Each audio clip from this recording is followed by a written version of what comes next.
State Farm Road. I know, I just looked.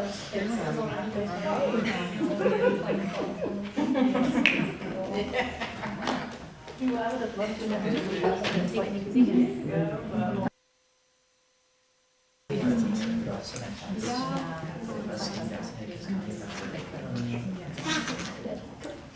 Are you nervous? What? Nervous?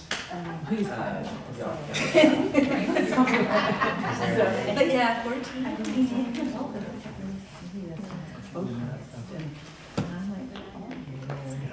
He wasn't always like that. He's had like a smile.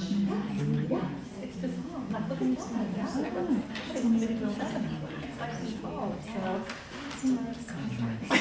no, ridiculous jokes.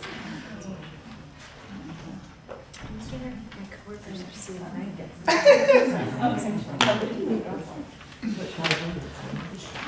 My mom always has a saying. She'll go in places, she says, you get there early so you can see it back. Oh, yeah, I got detail. I told him I was going to be your biggest fan, so. When you go to concerts, do you also sit for like friends? The first one's the gate. Is where I say Stage. How was the film?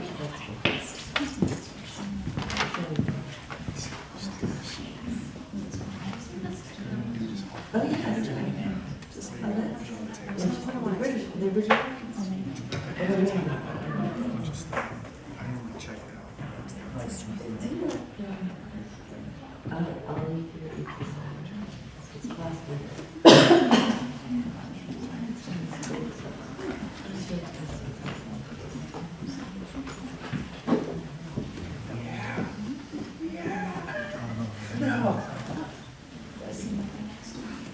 Jerry went to sign a poster. Okay. And so he will be back. So maybe we can pause until Jerry comes back. Hopefully Jerry's he's not run off. But I will hang out there. Yeah, Jerry's made a run for it. This is always my practice. Yeah. I think he likes to sign them too. Yeah, I gotta get some.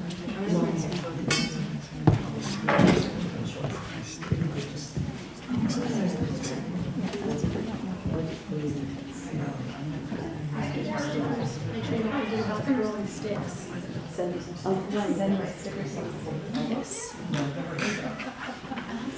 for you, is this your goal? Me.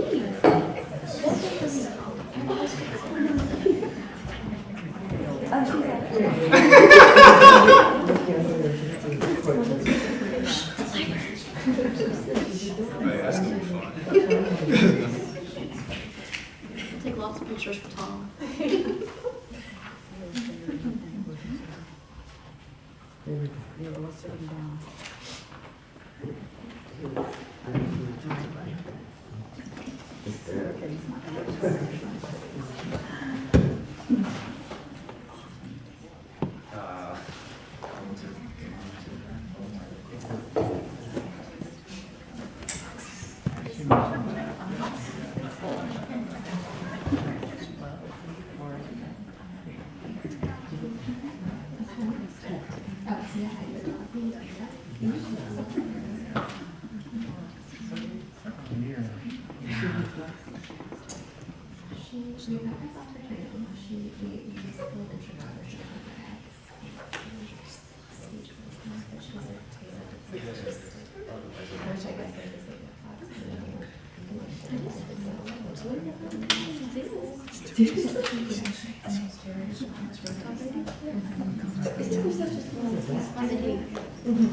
But she's a box player. No, he's so much. She has the same box and she's got her back.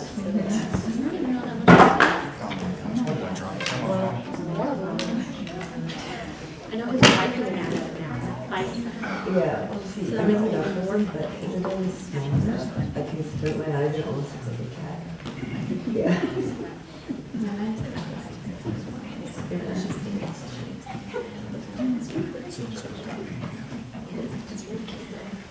Put your belt in. Just leave it. That's just a guy that sold it to me stuck.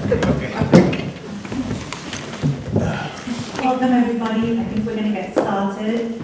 My name is Stephanie Kirk, I'm a professor at Washington University and director of the Center for the Humanities there, and I'm delighted to offer some very, very brief opening remarks before this event gets underway. As many of you know, this event is taking place during the American Library Association's National Banned Books Week, which has been in existence since 1982.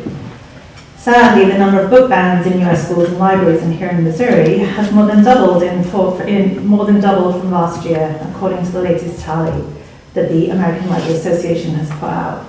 So we are proud to co-host this event as an act of resistance against this trend and to provide a forum from the perspectives of the artists who create banned books, in this case banned comic books, which is a popular genre for banning, it seems, and the advocates who defend them. We are delighted and grateful to have as our partners in this event Left Bank Books, St. Louis Public Library, the Center for the Humanities, and the Department of Women, Gender, and Sexuality Studies at Washington University. An upcoming related event, which has an amazing poster that I promised to show. November the 9th, the Center for the Humanities will host cartoonist Alison Bectal, author of Fun Home, a family tragic comic, a graphic novel frequently banned and challenged across the US, including here in Missouri. She will be awarded our International Humanities Prize and will give a lecture open to all, also available via live stream. You can visit our website, humanities.woostal.edu, to learn more and register to attend the event, which is open, as I said, to everyone, and there'll be a reception to follow. Finally, I'd like to introduce our moderator, who will introduce our panelists. This is the brilliant Rebecca Wanda, professor and chair of the Department of Women, Gender, and Sexuality Studies at Washington University. Among many other publications, she is the author of The Content of Our Caricature, African American Comic Art and Political Belonging, winner of the 2021 Eisner Award for Best Academic Scholarly Work, and the 2021 Charles Hatfield Book Prize from the Comic Studies Society. Thanks, everybody. So I'd like to thank everyone for coming, and I'll go ahead and introduce our panelists. I'll start off with my far left, Jerry Craft. He's the New York Times bestselling author and illustrator of the graphic novels New Kid and Class Act. New Kid is the only book in history to win the John Newbery Medal for the most outstanding contribution to children's literature, the Kirkus Prize for Young Readers Literature, and the Coretta Scott King Author Award for the most outstanding work by an African American writer. It's certainly the kind of book I wished I'd had when I was a kid, and then it might have given me a warning when I got to college and white peers wanted to put their arms out after spring break and explain to show that they were darker than me. I didn't know that was a thing. So then you have Mom Kearney from ACLU, Missouri. Kearney joined the ACLU in Missouri as a staff attorney in 2020. As a member of the legal team, she engages in all aspects of strategic litigation efforts to protect civil rights and liberties, including her current work on litigation and advocacy against book bans across Missouri. And I really look forward to talking to her about the Wentzville Case and Alison Bectal, who obviously is someone I value, many of us value, who has been under attack with book bans. And then last but certainly not least, Phoebe Faulkner, graphic novelist, artist, associate professor at University of Michigan. She's someone who I teach often, whose work I adore. The Diary of a Teenage Girl was praised as one of the most brutally honest, shocking, tender, beautiful portrayals of growing up female in America. Those are our panelists.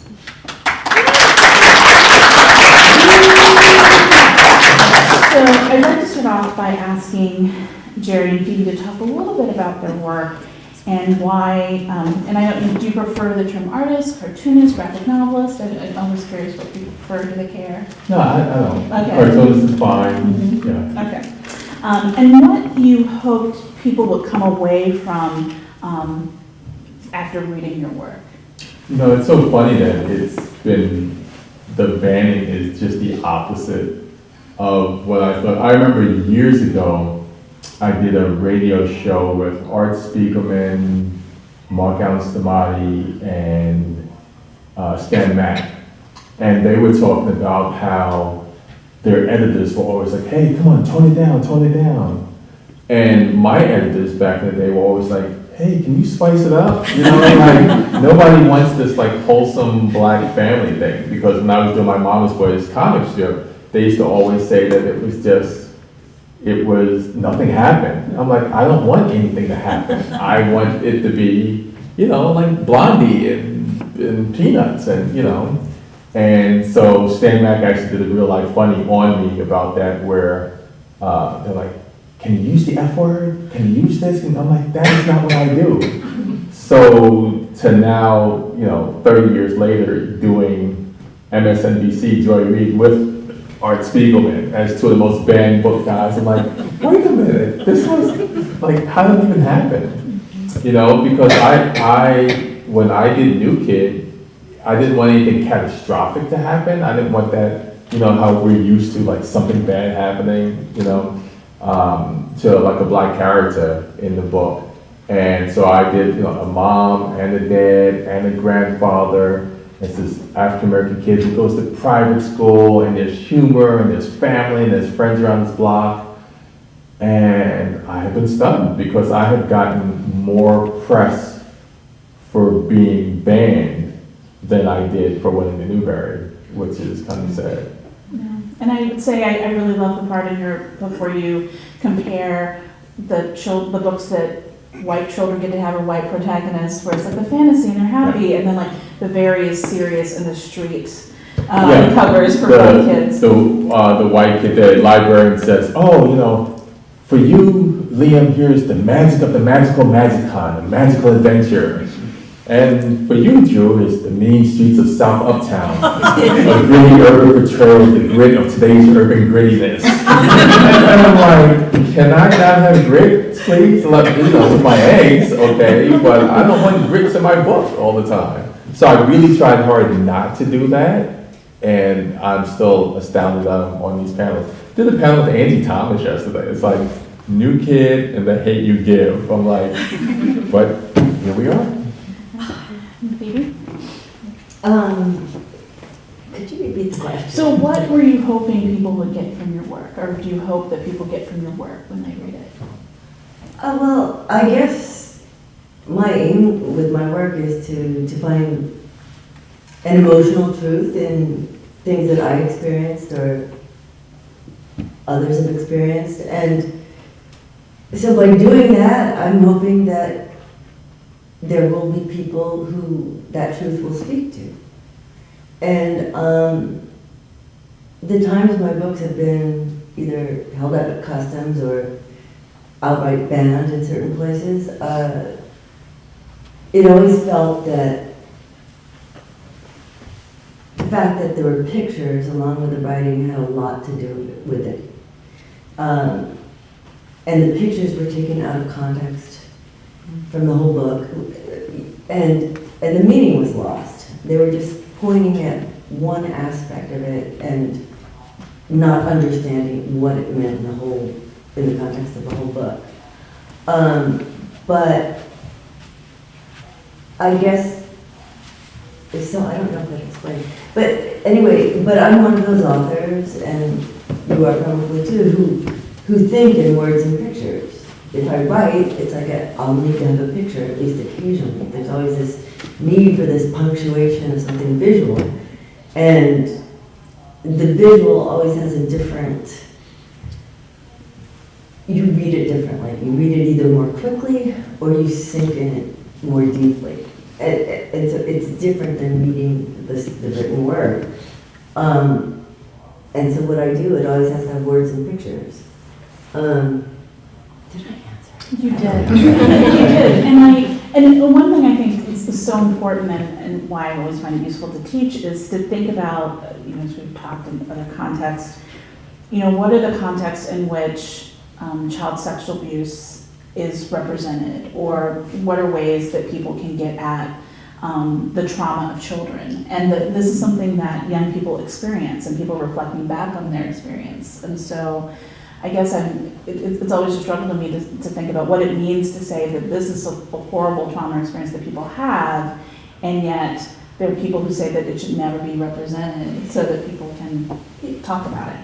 Yeah, well, I guess I would argue, like when I was a kid, the book Lolita was on my bookshelf. I mean, not my bookshelf, but my parents had a million books.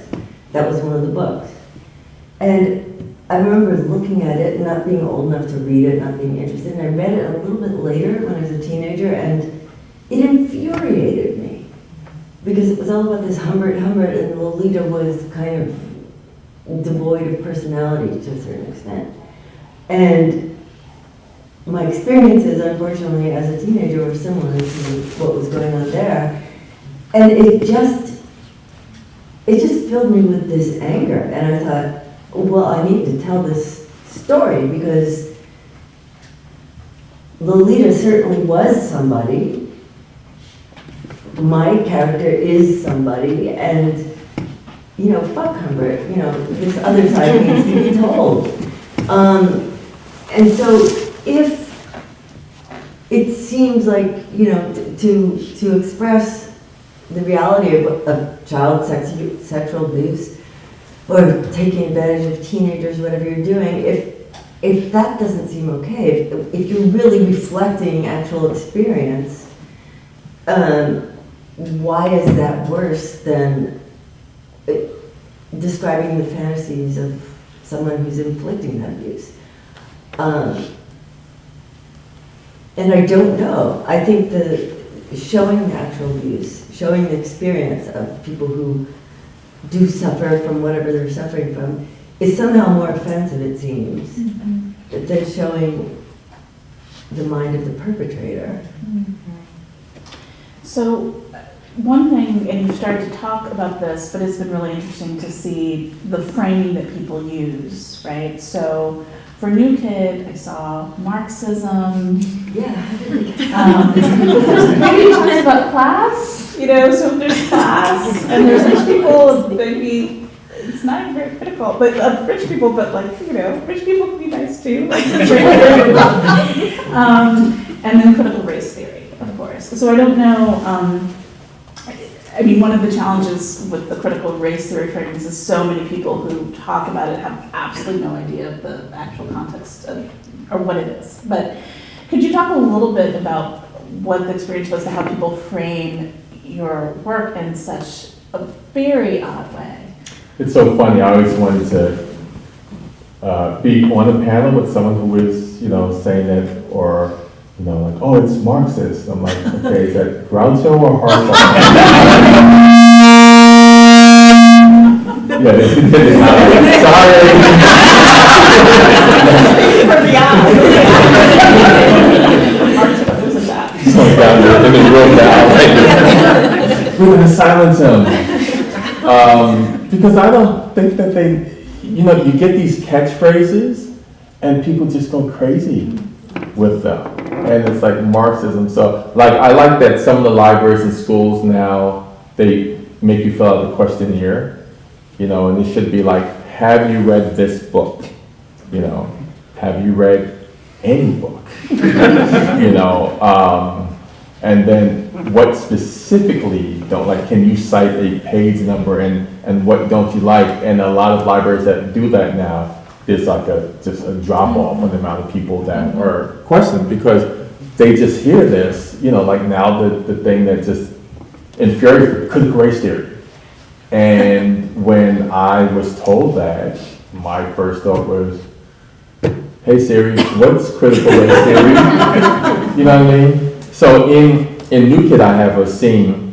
So Jordan Banks is 12 years old, African-American kid, and he keeps a sketchbook, like a diary. And his teacher, Miss Roll, finds it and reads through it and confronts him, like, Jordan, you know, the stuff in here is very angry. He's like, it's not angry, it's stuff that actually happens to me. And she says, oh, I disagree, it's a polemic. And again, I had to look that up because when I was trying to sell New Kid, I had an editor say that New Kid was a polemic. And I'm like, oh, hey Siri, what's a polemic? And so then he said, so let me get this right. It's okay that this stuff actually happens to me. It's just not okay for me to talk about it. So these people who are complaining about the book and trying to ban it, whether it's me or, about an LGBTQIA member of the community or Latinx or just someone who is, traditionally marginalized. It's like, so it's okay for us to feel that way, to have stuff happen to us. You don't want to fix that, but you want to fix what you think your kid is going through for reading it. But the thing that happens, I never get kids that actually say, I'm offended by your book. Or a parent even saying, my kid read it and is offended. It's the parents that claim, like they don't want, they're going to make our kids feel bad. Yeah, but you know what? If your kid identifies the villains in these books, that's on you. Like what kid, you don't go to Star Wars and go, whoa, I'm like Darth Vader. You're saying that all guys that wear black are evil. It's like, if your kid identifies with that, you're kind of failing as a parent. And I think, so my book is in like 13 languages. So I mean, Albanian, Romanian, Spanish, French, Italian. So you can read it all over the world, just not in Texas, which is kind of sad in itself. But again, those kids, when they read it, identify with Jordan, no matter what their background is. They don't identify with the mean homeroom teacher, but it's the parents that see themselves in there, and they don't want to have those important conversations at home when like, Mom, why did you talk like that to the lady in Walmart? Mom, why did you get the black teacher fired because da-da-da? Mom, why did you? That's what they don't want. And Phoebe, you come out of a long tradition of feminist comics, and even they first emerged in the 1970s, including from some feminists, thought they were pornographic in terms of how some of the artists depicted, naked women or sex, just in general. So I just wondered if you could talk a little bit about the accusation of the work being pornographic, and how you think about that, and how you try to talk to people about the difference between what you're doing and porn. Okay, well, I mean, I could ask you to define porn, but That's an ongoing question. You have whole classes in that. Right, but I'm assuming that it means that you're creating images that are meant to titillate somehow. But of course, people are titillated by all sorts of things, even that aren't porn. So it's really hard to say what porn is. But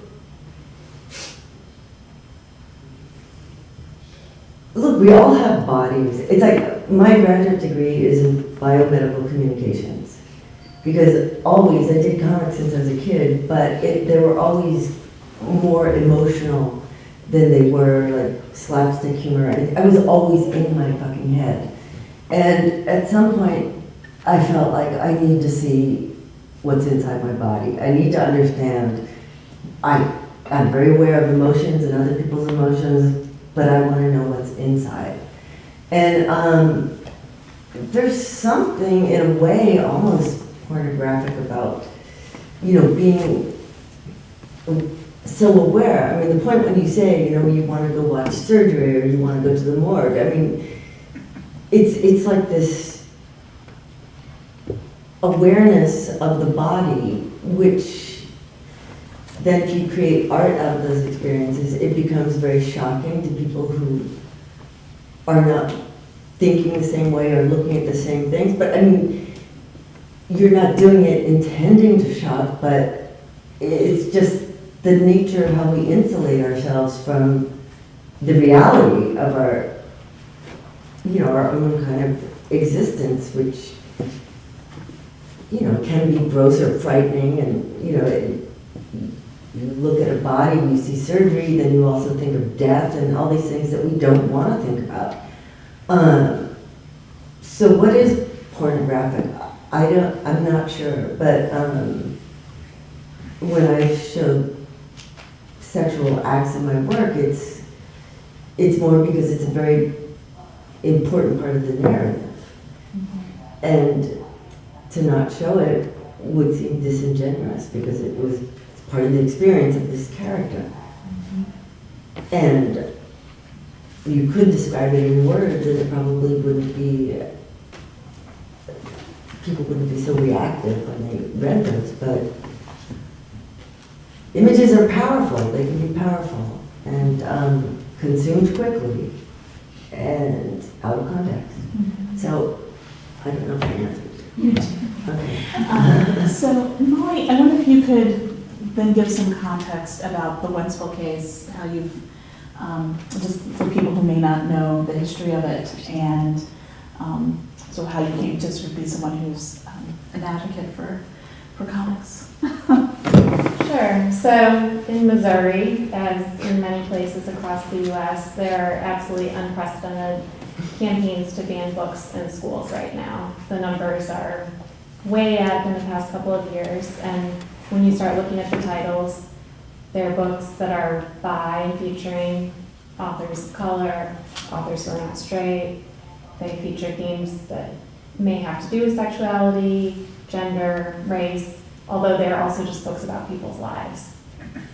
And in Wentzville, Missouri, as some of you who are local may have heard, the school district took 8 books out of schools last year, starting with The Bluest Eye by Toni Morrison, and then a series of other books, including Fun Home by Alison Bectal. And the ACLU decided to take on this case.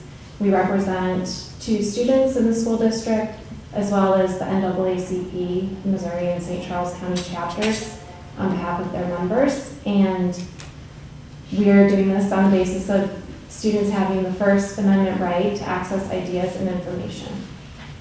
There are many cases going back many years that say students have free speech rights. Your rights don't end when you enter the school. School libraries are especially important, and when you remove books from school libraries, that's unconstitutional, particularly when you do so on the basis of viewpoint and the content of those books, which is what is happening here when these books are being removed because they're by and featuring certain types of people.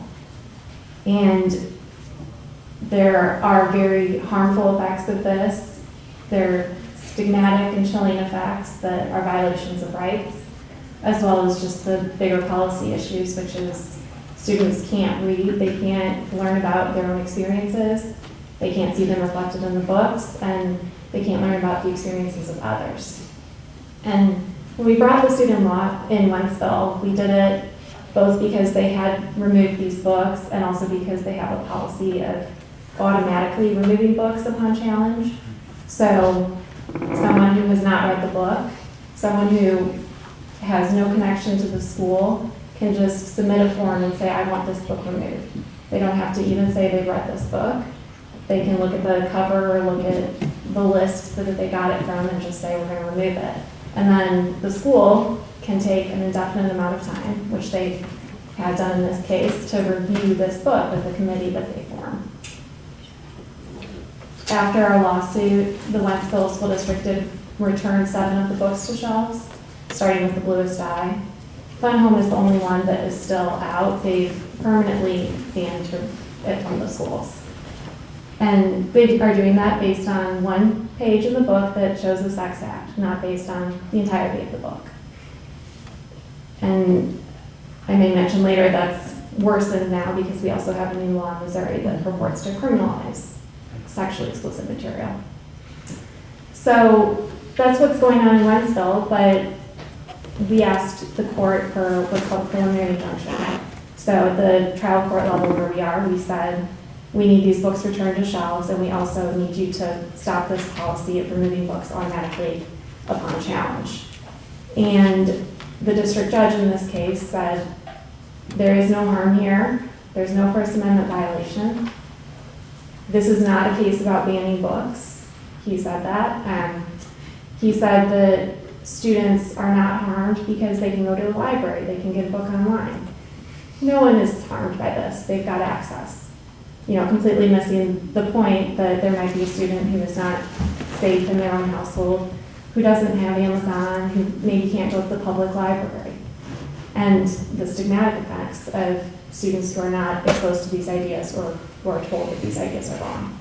So we are appealing that decision. That's in process, and it's a challenging place to be, given that there are all of these attacks across the US, and part of these attacks is to overturn the law that says First Amendment rights exist for students, to challenge the laws about obscenity. And so we're very aware of that, and these are very concerted strategic effects to say, oh, we're just challenging the sexual content of these books, not the author, even though you look at the list of books being challenged and you know why they're being challenged. So that's where we are, and we're also working on community efforts. There are students across Missouri who are fighting this. Students in Nixon, Missouri, down by Springfield, are putting banned book lockers in their schools, writing op-eds. We're working on that kind of thing in conjunction with our lawsuit in Wentzville, because there are a lot of schools where books are being banned. We maybe can't bring a lawsuit in everyone, although we'd like to. So working with students as much as we can. And I will also, I referenced there's a new Missouri law. There are dozens of school districts across Missouri that have been preemptively and pretextually removing books, including Wentzville has this year removed dozens of books from its shelves based on a statute that says sexually explicit material in a school is a crime that purports to criminalize books that are in school libraries, curricular materials. Any person associated with a school could potentially go to jail for up to a year, pay money. So a librarian, a teacher, an administrator, a speaker at a school, anyone who's at a school, if they're providing the sexually explicit material. But the law, it carves out works of art, it carves out scientific materials, it carves out all of these things that include all books that would be in schools, because schools don't include pornography and obscenity in their collections. Librarians follow selection criteria. They don't have Playboy magazines. They've got works of art. So we're exploring our options on that as well. And I'll stop there. Yeah, I wanted to ask you, it just occurred to me, like, the argument that they weren't limiting a student's freedom of speech by taking those books out of the library because the student could get it here or there. But what if the student decided they wanted to do a book report on a book they bought on Amazon, like Fun Home? And, you know, by doing that, is the student guilty of perhaps bringing pornography into the school? They bring the book, they write the report, they show the book. I mean, where does it end? Because you can imagine so many people being implicated or prevented from speaking. So they carve students out of the statute, probably because they know it would be absolutely unconstitutional, no question, if students were implicated. But you're right, that's part of the problem, is it's a slippery slope. And you know, there are other pieces throughout the US, like they are going to go for the publishers, the authors, the public libraries, and the students aren't even going to be able to have these books from any source. So can you talk a little bit to the concerns of parents, like this idea that parents should have the right to determine what their kids read? I mean, and the children occupy such a weird place in the law. Like, are they property, you know, of their parents? Like, no, I'm not kidding. Like, it's a real question in terms of structurally how they function legally. Like, do you know, being able to prevent your children from getting medical care, like historically cases like that, or what's the terrain under which parents can just totally control freedom of movement and their, you know, and what their kids do and what kind of education they get. So there's this long history of case law in relationship to parents' rights over their children in relationship to the state, right? So I'm just curious how you address those concerns of parents, but also like that kind of history of case law about parents' relationship to their kids.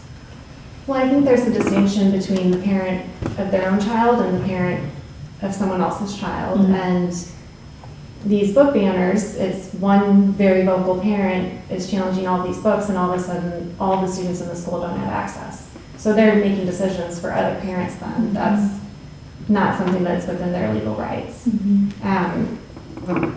I think the other thing is a lot of the shift is actually towards the school boards. The discretion is moving away from parents towards these like local political authorities rather than the parents, which is problematic as well. But yes, parents have certain rights, but when you go to school, they're rights that are defined by the school, and then the students still have rights as well. And so, Jerry, you said you haven't had the opportunity of being on a panel when someone says, this is Marxist, so you could sort of speak to this, but I'm curious if any of you, either in your capacity as creators of works, or you as a lawyer, when you have had conversations with people who disagree with the positions you're taking, like what kinds of arguments you've made? I mean, have you had encounters with people who are opposed to your text, but you actually come up to you and say something about it?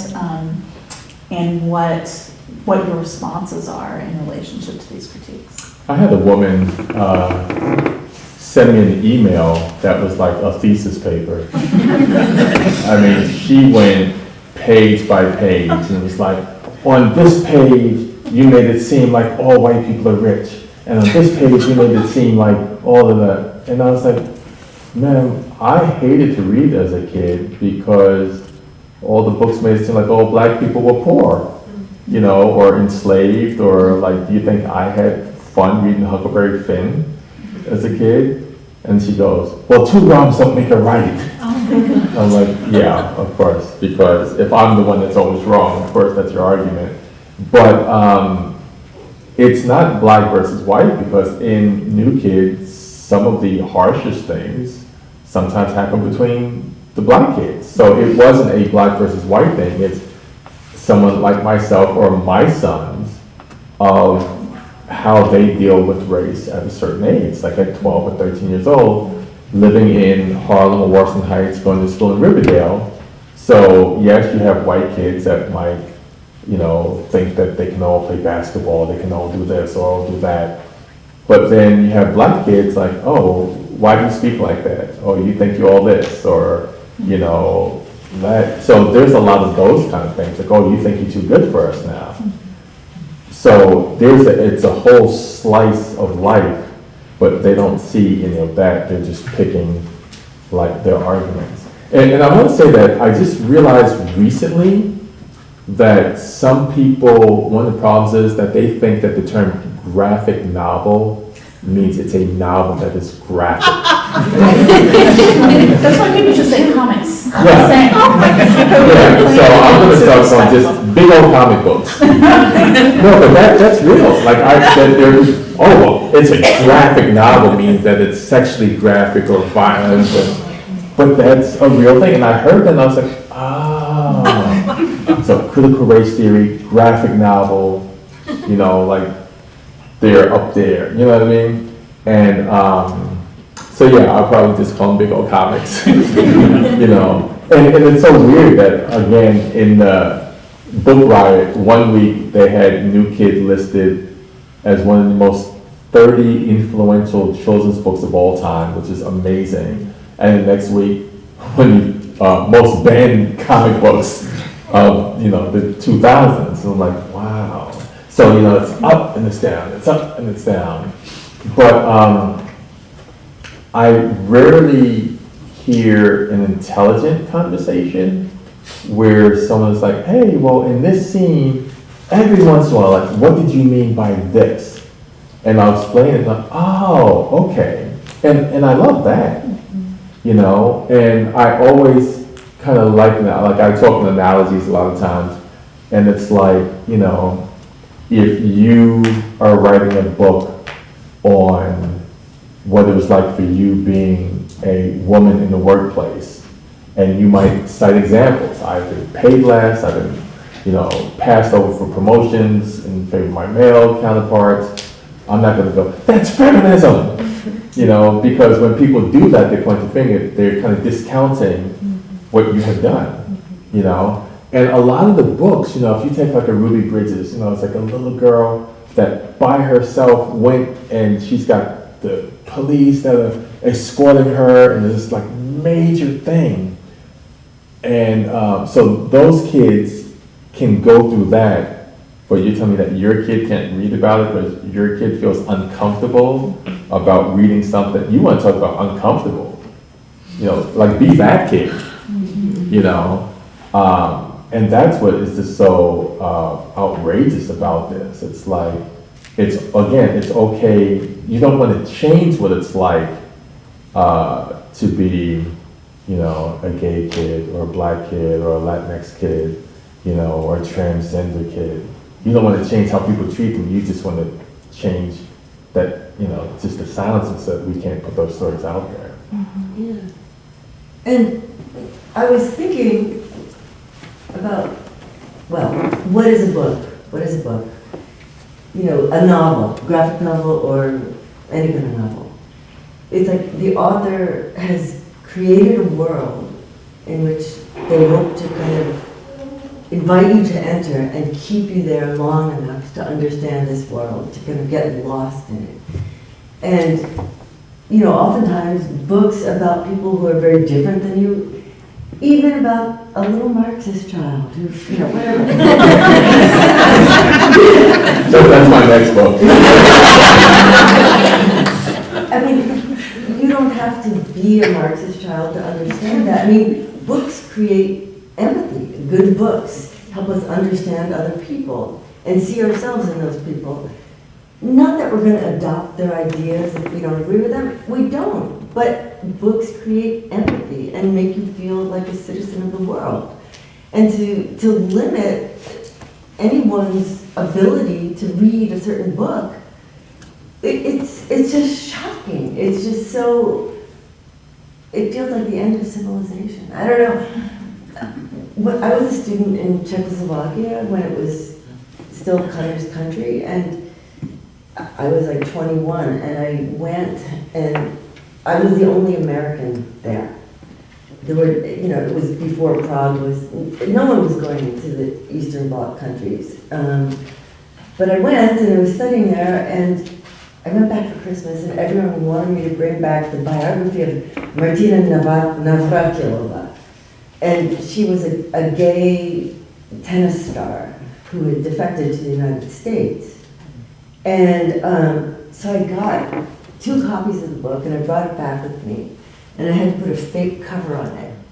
And that book got passed around probably to 50, 100 people, I don't know how many. I finally, someone passed it back to me, and it was just in tatters. It had been read so many times. And why didn't the government want people to read it? Because Martina had defected? Because she was homosexual? You know, it was a charming book of someone's life, and she succeeded, and she was a famous tennis star. On one hand, you could be proud if you were Czech of her, but it was banned. I mean, I don't know. It just seems... Yeah, I can just see parents like, here, give me that copy of New Kid and go on TikTok like all the other kids. Go learn how to twerk. Well, I mean, what you were saying, Katie, it made me think of is that one of the things I always say, that I often say to my students is my least favorite word is relatable. And it's not, for example, I mean, I didn't go to a private school as a kid, but there were things that I recognized, obviously, in your book. But I also really hate that the thing that determines value is that someone says, well, you relate because it's like you. Like some things, there's sort of general things that maybe everyone can relate to, but at the same time, like what happens if you say, I can't relate to it, so it's not valuable? That's what I think happens a lot, and it's really a detriment to us sort of understanding each other and reading stories, watching films, or encountering anything that we don't know. You know? Yeah. And so, are there people you've encountered, not only that they sort of, I wouldn't say they confront you, come up like, why are you defending this book? But arguments that you have found particularly compelling in speaking to people about, how that might have made them rethink this, or sort of interesting conversations in this debate. Well, we haven't convinced the judges yet, so we'll see. It's hard because I mean, there are the trolls who just post on Facebook, and then there are the few very vocal people who just can't be reasoned with. And there are the people who are, I guess, fascists in training. And it's been challenging. I'll be honest, I haven't had a lot of conversations in person with people on the other side, because of how things have been. Well, if only someone would write a book from their point of view that would really help us understand.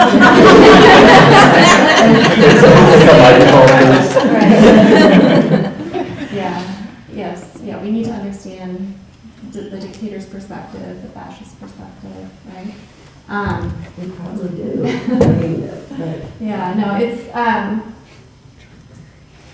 so yeah, I mean, in the lawsuit, it's, you know, so much of our discourse is just through papers, right? Like, so we write things against each other, and I mean, the argument on the other side is really about the discretion of local school boards, which legally that may be a compelling argument at times.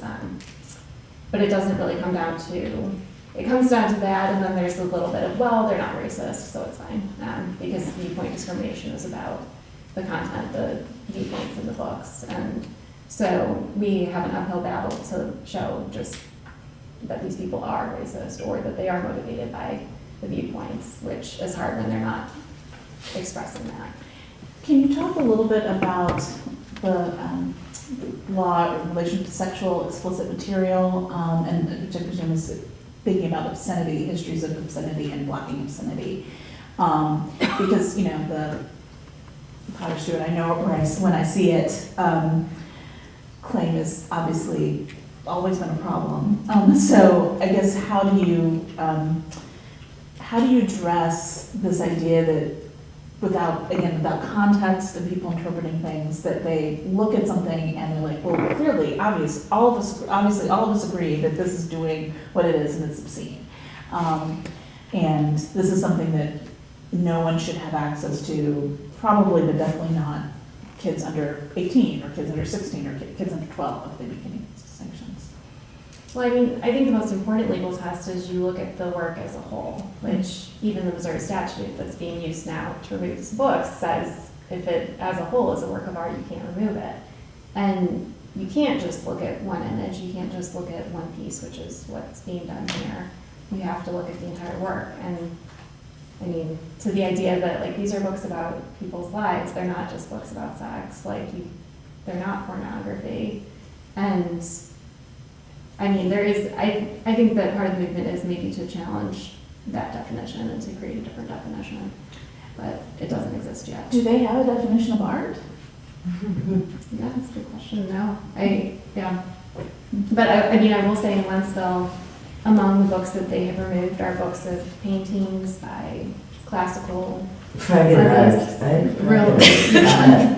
Yeah, no, it's like biblical art, you know, it's anything with pictures in it. So like librarians and teachers throughout the state are being told if you have any books with pictures, you need to go through every page and look at every picture in those books. This is like when there's a total lack of resources, there are all these pressures, you have to grab a stack of 100 books just to make sure there's not like a boob in that. I have a solution for this. Okay, I once knew this nun who actually was doing service work in a city, and she invited me to her house. And she lived in a tiny little apartment that had been rented previously by a college-boy kid, young man. And it was furnished. And I went into her house, it was just one room, and there were all these Playboy centerfolds all over the walls. And she had taken construction paper and cut out tiny little bikinis. And she said, well, you know, they're such beautiful girls and God made them and they're on the beach in beautiful places. I just wanted to make them more comfortable. That's like one of those stories, like when you first started, it's like, where are you going with this video? I have no idea where it's going. It's like, everywhere. I also want to leave some time for questions. Do people have some questions for our panelists of any sort? Yes, in the back. Hi. You had mentioned this idea earlier that the idea that someone has access to your work in a foreign country, you know, probably translated in their native language, but not in Texas, is probably, it's a ridiculous idea. I was curious though, I know I actually study at WashU graphic novels, and in some of my research I've seen that there are cases of historically publishers or editors asking artists and authors of graphic novels to change some of the artwork in their work. for specific readership in a specific country, for example. And I'm just wondering, has there ever been a case where a publisher, an editor, a translator has ever come to you with this idea, with this question of having to change something either in the language or the artwork as a result of some objection that maybe somebody along that production line has? And what is your level of input been, if at all? So I have a kind of a funny story, but it has nothing to do with New Kid. This was years ago. I worked at King Features, which is a newspaper and comic strip syndicate, and we syndicated the Spider-Man comic strip. So it went out, and so it was Spider-Man is swinging, and you see a word balloon that goes, stick him up or I'm gonna shoot you. And his spidey sense goes off, and he lands, and he goes, if you wanna fight someone, fight me. And you look, and there's two black kids with toy guns. Terrible idea, but you know. So it went out, but the LA Times decided that they did not want to show black kids with guns. So they asked if they could change the strip, but Larry Lieber, who was the artist, like, they couldn't reach him. So, hey Jerry, can you just redraw these two black kids as two white kids? Oh. I'm like, and I'm on staff there, so I'm like, okay. So I'm drawing on the Spider-Man comic strip and send it out. And then one person somewhere realizes that the LA Times strip was different than it was everywhere. So now it's in like cartoonist, like Comics Beat magazine or something like that, and it's this big thing. I'm like, wow. So I ended up getting Stanley to autograph that, and I actually had it on the wall, But as far as, I have to say, my publisher, HarperCollins, has really supported me. And, so I just finished the third New Kid called School Trip, and I'm like, okay, what can I do? Like, let's just do, so I figured, so I did this thing with Angie Thomas yesterday, and we were like, well, since we have the protection of our publishers and, decent names, that it's up to us to continue doing it, because if we back down, then the people who are really struggling will have to really change how they are too. So I have a scene they're in the mall shopping to do the school trip to Paris. And I have a banned bookstore, and they're like, appearing Saturday live, Jerry Craft. On sale, buy one, burn one. And so, I just do things like that. It's just like, okay, I'm going to continue to write the stories. And the biggest thing is, what I would say is, I don't, you're not banning my books because I do these stories. I do these stories because you ban my books. You know what I mean? Like, if historically it was open the way it is for everyone else. Like, even, again, talking to Angie yesterday, I said, so you are a girl from Mississippi who wrote a book, and now your second movie based on your book is about to come out on Friday. I'm a reluctant reader from Harlem that grows up to win the Newbery Medal. Like, why aren't these, like, movies on Disney Plus? Like, this should be the American dream. Like, wow, these two non-readers, came up and did this, but instead we're doing panels about having our books banned. Just showing you, but then again, that just gives us ideas for more books. I totally feel like New Kid could show up on Disney. That's just I totally think it could. And I guess one of my questions, obviously Texas is a big market, and is speaking to, like one of the things with banning a lot of these texts, I'm thinking about Katami and genderqueer, for example. So many people are dependent, particularly if they haven't caught on at this other level of market, on library sales, right? But one of the things I do find ironic or interesting is that it does feel like there's often a mobilization of sales every time the idea that something's been banned and it hits the national news. Like, it seems like was that your sense that there was some kind of uptick in terms of people saying? Oh, yeah, I saw when Mouse got banned recently, Mouse 1 and 2 were the number 1 and number 2 books on all of Amazon. Like there are like 1 million books on Amazon, and it was 1 and 2. So I think he's doing pretty good. It was already, but I mean, it's this thing that often I feel like, I mean, if your goal is to keep people from reading these books, this isn't the best plan. Because it's going to cause attention to the word. Again, I was on Joy Reid, Don Lemon, NPR, not for London and Newberry, but for being banned. So there are a lot of people like, you know, I never heard of you before, but I went out, I got your book, I'm giving it to my grandkid, I'm giving it to my neighbor, and I'm like, thank you. Have you ever had to change anything? Yeah. But I don't know if it's a really good illustration of what we're trying to get at, but I'll tell you anyway. Okay, so once the European Vogue magazine, it was called Vogue, right? So it's for men. They asked like I guess 20 different female artists who happen to be female. I hate adding that adjective, but anyway, they sent me and 19 other artists a box of clothing, men's clothing. And they asked us to either take photographs or draw pictures or paintings, whatever we're going to do, highlighting these outfits that they sent, right? And so I got 2 outfits, and one was this like tiny little Dolce & Gabbana suit, right?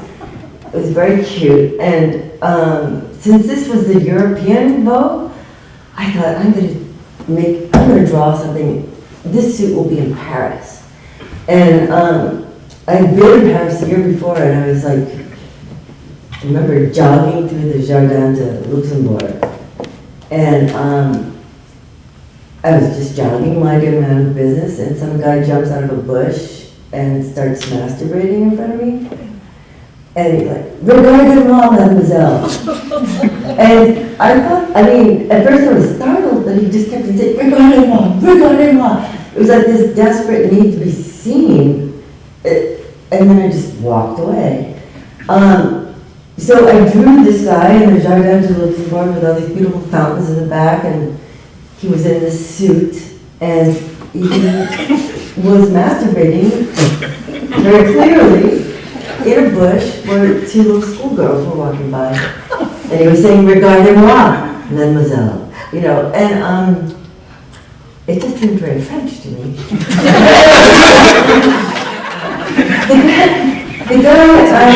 The art director loved it, and he really wanted to keep it. But the editor-in-chief said, "We can't do this. We just can't do this." But they made some compromise where they just put a big bar over the penis. And so I didn't have to change it, but they asked me if I would allow that. And I said, "Oh, shucks, yeah."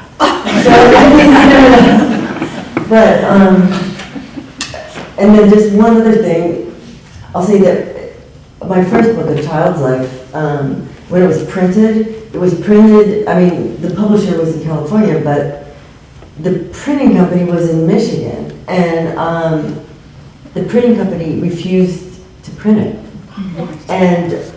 But they had printed every other book for this publishing company, so it was a big business to them. So what they did is they took a poll of all the press workers and found 5 of them who weren't upset by the images. And those people worked at night, like did overtime, and ran the presses at night, so none of the people who normally worked during the day had to see it. And prints of both the ad and the book will be on sale. Are there any other questions from the audience? Last one. Molly, I heard you mention banned book lockers in the Nixus schools. I work with Molly. I've never heard you mention that before. Can you tell us what that is? Oh, it's just what it sounds like. Students who are aware of these issues and want to read the books, bring the books into the schools because they say if you're going to remove them from the libraries in our classrooms, we can have them. That's not banned by this Missouri law at this time. So yeah, anyone who's connected to young adults in schools, like give them some books, let them put them in a locker, distribute them. It's like an easy way to get books So the out. kids are allowed to do that? Yeah, that's not against the law. So, yeah, I thought that was a genius idea. And did the kids think Yeah. of that themselves in Nixa? Did they, that was them? They started it, yeah, yeah. So that's, I mean, the students are awesome, and I mean, I have not heard from any student who's in favor of banning books. I've heard from many students who are against it. I don't know if those students exist, but. And I guess, I mean, you say that one of the things they have to make sure they do is they're not criminalizing the children or punishing the children, and yet it feels like that's not necessarily something that will always be the case. And I'm thinking about all these things that have happened in relationship to child porn and Snapchat and texting, and, you know, so people send a picture of themselves and then they're charged with circulating images of themselves. Right. And so it doesn't seem to me, given things that often have been surprising me that people are putting forth in courts or in legislation anymore, that it will always be the case that if someone is understood as circulating something that's understood as sexually explicit or obscene or pornographic in an age, that the courts won't charge them. It just feels like there's a potential for harm there. Or the school districts. Yeah. The school districts. Well, punish them, yes, it's not Yeah. which they do, right? They do expel kids. And they have a lot of discretion to do that. They do that. All right. Any other questions before we wrap up? Yes. I was interested, there's kind of this notion brought up at one point during the discussion about the books, books taking a stand in some way or standing up for something, whether it's with, Marxist or anti-racist or feminist sentiments. But I was wondering, as writers, have you actually ever felt like you're taking a stand for what you're writing, or do you think you're just telling an honest story that you believe in? Do you think you're standing up against something, or just expressing what you have thought of and what you are thinking?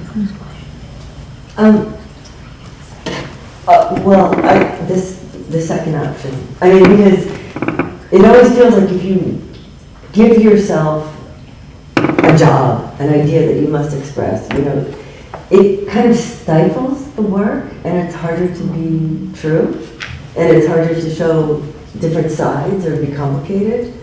So I just hope that any ideas that I have will somehow come out. Yeah. So. Yeah, I mean, New Kid was, like I said, it's loosely based on my life and my kids' lives. So I didn't set out to do anything but tell a story. Like you said, you wish that you had it when you were a kid. Like I wish I had a book like that when I was a kid.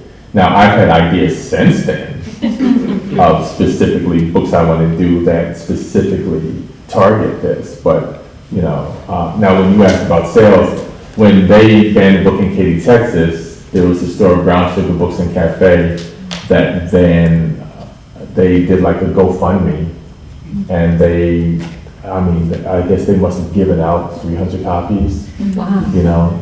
To teachers and librarians and kids.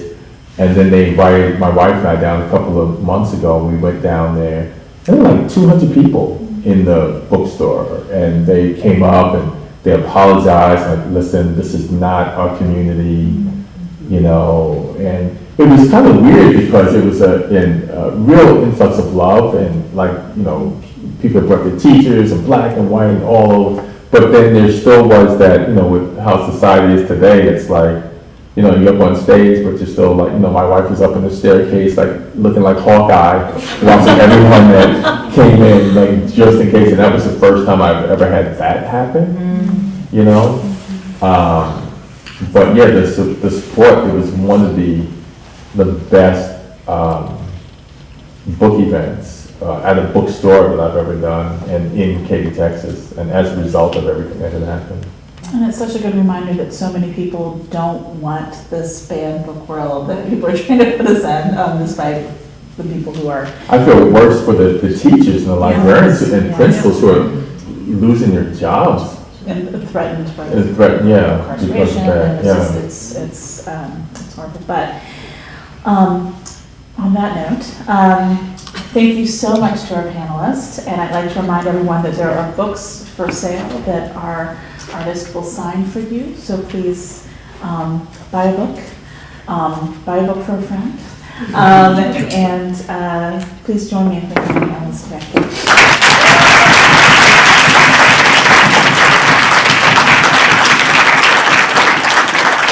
And will you also be signing your book? Sure. And can you tell us the name of your book, please? Well, It's a great book. well, thank you. The content of our caricature. So, yes, it's about and we use caricatures and representations that people often think are offensive. So, yeah. Thank you. All right. So join us.